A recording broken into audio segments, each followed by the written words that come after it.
ថតផុសតែម្ដងបាទហើយវីដេអូคลิปវីដេអូមួយនេះគឺបង្ហាញពីសកម្មភាពបាទសកម្មភាពព្រោះស្រូវបែប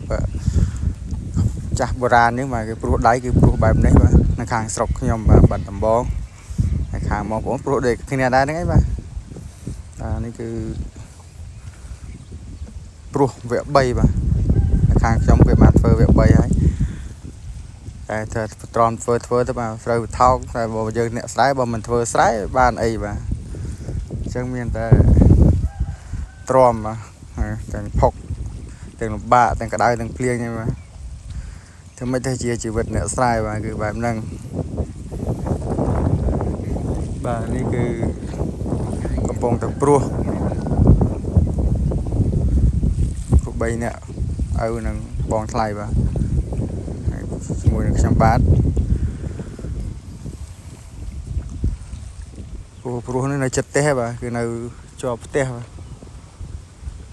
វីដេអូមុនវាយគប់នៅក្បែរផ្ទះហ្នឹងបាទវាយពីល្ងាចព្រឹកឡើងក៏ចាប់ដើមព្រោះហ្នឹងបាទនេះគឺ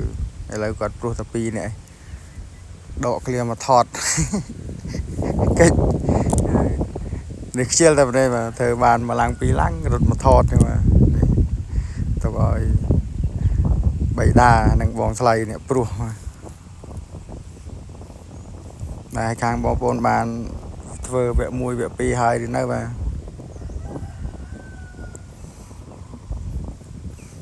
គឺវីដេអូនេះគឺមានអីតែបាទគឺមានតែសកម្មភាពព្រោះបាទព្រោះស្រូវបន្តិចបន្តួចបាទក៏ថតចែកម្លែកឲ្យបងប្អូនទស្សនាលេងឲ្យដឹងថាស្រុកខ្ញុំបាទធ្វើបែបណាស្រុកបងប្អូនធ្វើអាណាទេបាទគឺយើង